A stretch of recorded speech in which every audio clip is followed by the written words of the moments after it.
Hi అండి, welcome to మాయా రుచులు. ఈరోజు రెసిపీ వచ్చేసి ఎంతో టేస్టీగా కమ్మగా ఉండే పెరుగు చారండి. ఇదే ప్రాసెస్లో చేసుకోండి, మీకు కూడా చాలా బాగా కుదురుతుంది.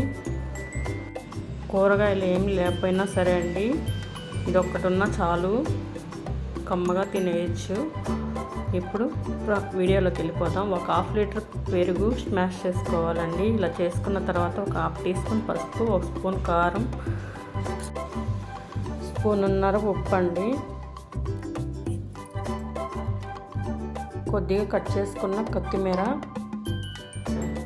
2 ఉల్లిపాయలు, 2 పచ్చిమిర్చి కట్ చేసుకొని వేసుకోవాలండి. వేసుకొని తిప్పుకోవాలండి. తిప్పుకొని ఒక టీ గ్లాస్ వాటర్ పోసుకోవాలండి.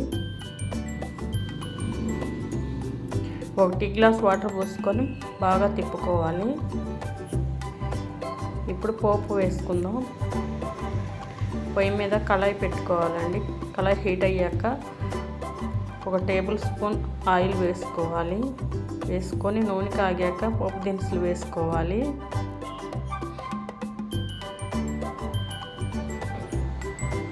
ఇవి కూడా వేగాక 1 ఎండుమిర్చి కట్ చేసుకొని వేసుకోవాలండి. కొద్దిగా కరివేపాకు వేసుకుందాం.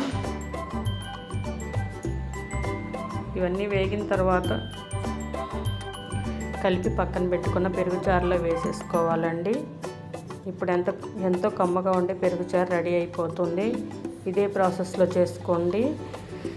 మా ఛానల్ లైక్ చేయండి, షేర్ చేయండి, సబ్స్క్రైబ్ చేసుకోండి మరిన్ని వీడియోల కోసం.